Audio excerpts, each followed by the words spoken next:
Құрметті қатындар мен мырзалар, сіздермен бірге тезкуке. Бүгін біз Тоджима Камен Райдер болғысы келеді деп аталатын анименің 4-ші бөлімін қарайтын боламыз. Ең үздік комментарийлер видеоға түседі, ал дәстүр бойынша ұрттарыңа құртыла ақытырыңдар. Сонымен таяқ жеп Накао кәдімгідей өшіп жатыр. Ичио бәріне тез сипасын жасауды ұсынады, есепті төлемейді. Мицуба мен Юкарису келіспейді, өйткені олар тек көп ішіп жеп қана қоймай Футабаның барындағы VIP комнатаны да быт қалды. Тоджима сұрақ қояды, мұндай жағдайда нағыз Камен Райдер не істер еді деп. Сериалдың 1-ші маусымында басты кейіпкер Шокердің құпия қоймасын тапты. Онда 1 триллион теңге жасырылған еді. Камен Райдер ақшаны мұхитқа лақтырып жіберді. Сондықтан есепті төлемей қашу бұл ар мәселесі. Ичио Тоджимаға қарсы сұрақ қояды, ол ақшамен не істер еді деп, және оны өтіріктен ұстап алады. Осы кезде випкаға Футаба кіреді. Ичио терезеден секіріп шығып әйнекті сындырады. Футаба оның соңынан қуа жөнеледі. Өздігінен бағытталған зымыран сияқты қарындас ағасын қуады. Оны паркте қуып жетіп, Футаба VIP комнатаны жөндеуді қосқанда есепті төлеуді талап етеді. Ичио әңгіменің бағытын өзгертеді және қолмен бір түрлі қимылдар жасайды. Футаба бұл ақмақ супер қаһармандық фигняларды шыдағысы келмейді.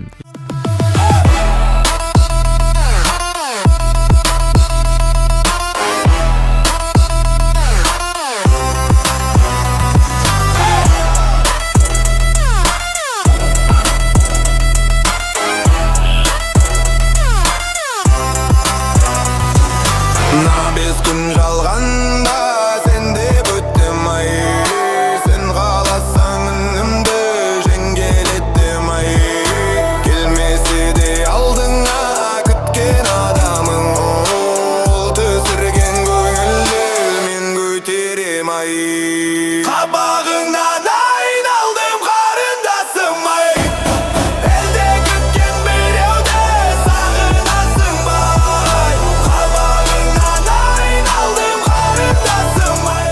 Жерде жатып Ичио Шокермен құбыжықтар шын мәнде бар екенін дәлелдеуді жалғастырады. Ол қарындасының қашаннан бері мұндай күшті болып кеткеніне таң қалады. Футаба әңгімелейді. Бала кезінде басқа қыздар сольфеджиомен би сабақтарына барған кезде ол қолма-қол ұрыс секциясына жазылуды шешкенін. Жаттығуларды Маки Айкава есімді әйел жүргізді. Оны жолбарыс ұрғашы деп атады. Қолма-қол ұрыс жаттығулары барынша қатал болды. Жолбарыс ұрғашы жауларды жеңудің тек 2 жолы бар екенін түсіндірді. Біріншісі әрқайсысын жекпе-жекте жеңу, екіншісі 120 жасқа дейін өмір сүру. Сонда жау кәріліктен өледі. Футаба мектепте достары болмағандықтан қиналды. Сондықтан әйел жаттықтырушы оның құрбысы болуға келісті. Көзінде жасымен Ичио қарындасын Шокердің шынымен бар екеніне сендіруді жалғастырады.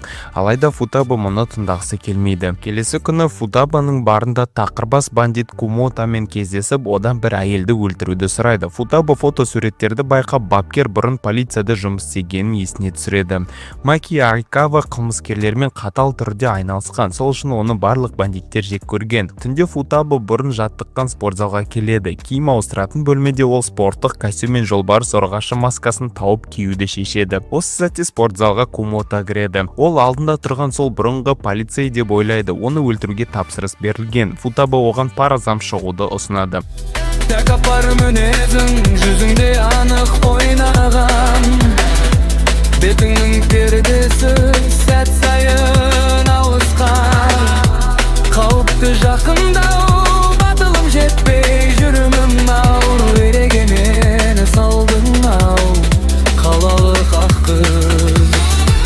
Аспаннан жұлдыз Төбелес барысында Кумотадан адамның маскасы түсіп қалады және Футабаның алдында өрмекші құбыжық пайда болады. Болып жатқанның шындығына сенбей қыз бірнеше күшті тепкі жасайды. Алайда Кумота оларды сезбейді, әрі тор атып жатыр. Құбыжық оны Шокер жауынгеріне айналдырмақ болады, бірақ Футаба өзіне жабысып қалған торға ілінген киімін жыртып шатырдан секіріп кетуге үлгереді. Жартылай жалаңаш қыз тар көшеге құлайды. Енді ол да Шокердің шынымен бар екенін біледі. Осы кезде шатырға жарғанат құбыжық қонады. Ол өрмекшіге олардың басты мақсаты әлемді басып алу екенін еске салады. Кумота жарғанаттың істеп жүргеніне риза емес. Ол Шокер сарбаздар қатарына тек әдемі қыздарды жинайды. Ал одан айырмақшылығы өрмекші Шокерге тек күшті жауынгерлерді айналдырады. Ол жуырда лайықты қарсылас кездестіргенін есіне алады. Мицуба мен Юкарису үйде романтикалық кешкі ас ішуге жиналады. Екеуі сүйіспек болғанда есікке табанды қоңырау соғылады. Табалдырықта олар маска мен іш киімдегі ентік теккен Футабаны көреді. Әпке Шокердің шынымен бар екенін мойындауға мәжбүр болады. Шокер сарбазына айналып Юкарису өзінің Мицубаның әйелі екенін көрсетеді. Футаба оған үлкен өрмекші шабуыл жасаған және әрең қашып кеткенін айтады. Ол Мицубадан Шокер құбыжық оның ата-әжесін шынымен өлтіргенін растауды сұрайды. Футаба ағаларына сенбеген үшін ұялады. Себебі супер қаһармандар, құбыжықтар және Шокер туралы бүкіл осы сандырақ шын болып шығады. Осы кезде Ичио тас хаширасы үйреткенде суық сарқыраманың астында тұр. Сета есімді семіз қыз көшеден шағын дәмхана тауып алып өзіне 2 үлкен порция рамен тапсырыс береді. Қыз ләззатпен кеспе жеп отырғанда оның құрбысы және әріптесі Джунго тауып алады. Ол Сенаның тоқтамай жей беретінін айтып ашуланады және енді оның ит балыққа ұқсайтынын айтады. Джунго долдана бастайды, өйткені екеуіне де 30-ға жуық, бірақ әлі тұрмысқа шықпаған. Сена болса кеспе жеуін жалғастырады.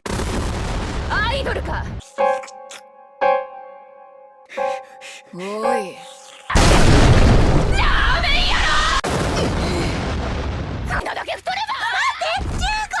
Екі порция раменді тауысып, Сена Джункомен сөйлесу үшін жұмысқа барады. Бүкіл офисте жарық жоқ, ал бір бөлмеден біртүрлі дыбыстар шығады. Сена бір денеге сүрініп, айналаның бәрі қан екенін байқайды, ал барлық әріптестерінің мойнында тістің іздері бар. Кенеттен олардың бәрі Шокер сарбаздар болып зомби сияқты көрінеді. Қорыққан Сена офистен ұшып шығып, велосипедке секіріп мініп, бар күшпен педаль айналдырады. Қыз таң қалған өтіп бара жатқандардың көз алдында көшенің ортасында құлап қалады. Осы кезде бандиттер Комотаға жолбарыс ұрғашының өлтірмегені үшін шағым айтады. Сол сәтте жанынан Сена өтіп бара жатады және ол бірден Комотаға ғашық болады. Бандиттер пышақ пен тапанша шығарады. Бірақ семіз ментиараларды звондап шақырам деп айғайлайды. Тақырбас оған соққы жасайды, ал бандиттер қашып кетеді. Қыз есін Комотаның қолында жияды. Құбыжық оның өзінің өрмекші тістерін көріп қойды ма деп алаңдайды. Бірақ Сена ештеңе көрмеген, өйткені ол арт жағында тұрған. Оның жүрегі қатты соғып, Комото оған қырындап жатыр деп ойлайды. Сена оны өзінің күйеу жігіті ретінде елестетеді. Комото қызды үйіне дейін шығарып салады. Сена оны 2 таяқ шайға шақырып, оған ғашық көзқараспен қарайды. Қыз оны әдемі әрі салмақты жігіт деп көріп, оның өзіне күйеу болатынын қиялдайды. Алғыс ретінде ол оны сол шағын дәмханаға баруға шақырады. Сена өмірде ең жақсы көретін нәрсесі рамен екенін айтады. Оның әңгімесінен Комото қыз жұмыс істеген офиске жарғанатпен шабуыл жасағанын түсінеді. Бетіне маска тағып, Сена телефонда стрим қосады. Қыз билеп оқырмандармен сөйлеседі. Стрим мукбангқа айналады. Комото не болып жатқанын түсінбеді. Сена мейірі мен бақыт шашып тұрады. Осылай общение-пешение өтіп бірнеше күн өтеді. Сена Комотаға оның пәтеріне бірге тұруға көшуді ұсынады.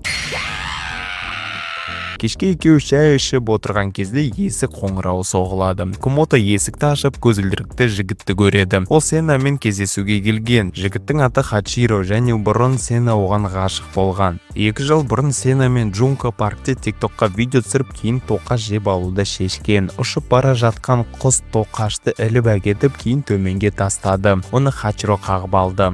Жігіт терең депрессияда болған және аспаннан түскен тоқашты құдайлардың белгісі деп қабылдады.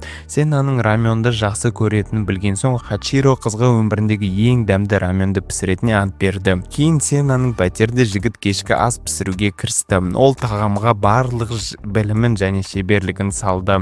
Сена раменді татып көрді. Ол шынымен дәмді болды. Бірақ қыздың реакциясынан Хачиро тамақтың мінсіз емес екенін түсінді. Сөйтіп мінсіз рамен жасауды үйренемін деп ант беріп, жігіт қашып кеткен. Хачиро кешірім сұрап, елдің түкпір-түкпірінен аралап мінсіз рамен іздегенін айтады. Бір күні ол Жапонияның солтүстігіндегі дәмханаға кіріп, онда тәжірибелі аспаз ерекше рецепттен пияз қосып, лапша пісіріп жатқанын көрді. Тамақты татып көргенде Хачиро міне ол мінсіз рамен екенін түсінді.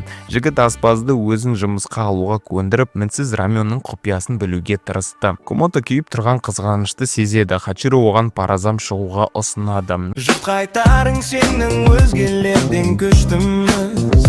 Таза қазақ болсаң жеп қуырдақты ішқымыз. Маған бәрі бір саған тәтті ме, әлде қышқыл ма? Оңымды беленім отыр кәне, күштіні іштіңді.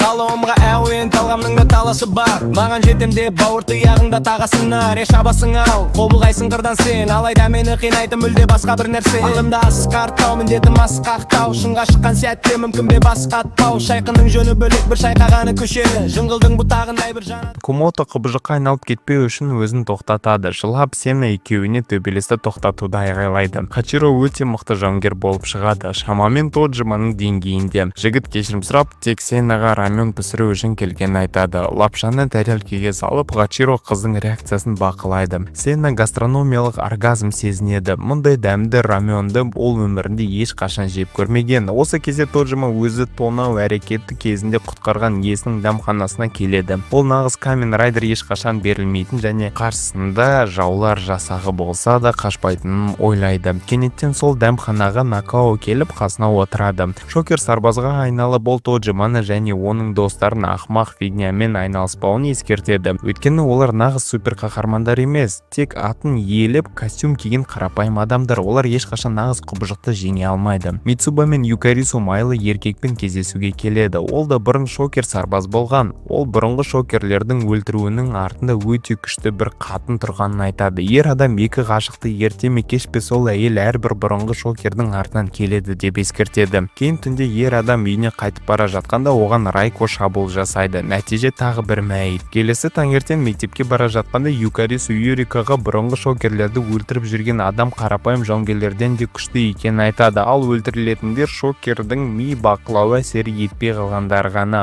Кенеттен олардың жолында Райко пайда болады. Юкарису қорқыныштан дірілдейді. Райко қыздан жауап талап етеді. Шокердің миссиясы қандай деп. Юкарису қарсы тұру үшін айналады. Осы кезде іске электротаклдың костюмын киіп алған Юрика араласады. Мұғалім апай қатынға Юкарисуды ұстауға тыйым салады. Қыз Тоджима мен Мицуба алатын хабарлама жіберіп үлгереді. Юрика уақыт созуға тырысып, сонымен қатар Райкодан шокердің жоспарлары туралы ақпарат алмақ болады. Сөздер бояусыз, әрбірісі орынсыз, өткен кеткен сұраусыз, бірі де қалмас жауапсыз. Кетті сөздер бояусыз, әрбірісі орынсыз, өткен кеткен сұраусыз, бірі де қалмас жауапсыз.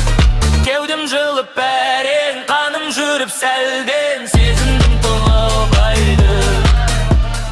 Кенеттен сол жерге адам кейпіндегі жарғанат келеді. Ол Райконың қарапайым қызбен күресе алмағанына наразы. Бір тепкімен ол Юриканы қабырғаға қадап, кейін аяғын сындырады. Қыздың басынан ұстап жарғанат оны шокер сарбазға айналдырмақ болады. Құбыжық тістерін ақситқанда сол сәтте оған Мицуба атқан тор тиеді. Жігіт Юкарисуды Юриканы қауіпсіз жерге алып кетуді сұрайды, ал өзі жауды тоқтату үшін қалады. Торды жыртып құбыжық өзінің шынайы түріне айналады. Алдында жарғанатты көрген Мицуба дәл осы құбыжық ата әжесін өлтірген есіне түсіреді. Ашумен жігіт соққы жасайды, бірақ қарсыласы оңай жалтарып кетеді. Оқиға орнына шокер сарбаздар әскері жиналады. Юкарису мен Мицуба жан жақтан шабуыл жасаған жаулардан қорғанады.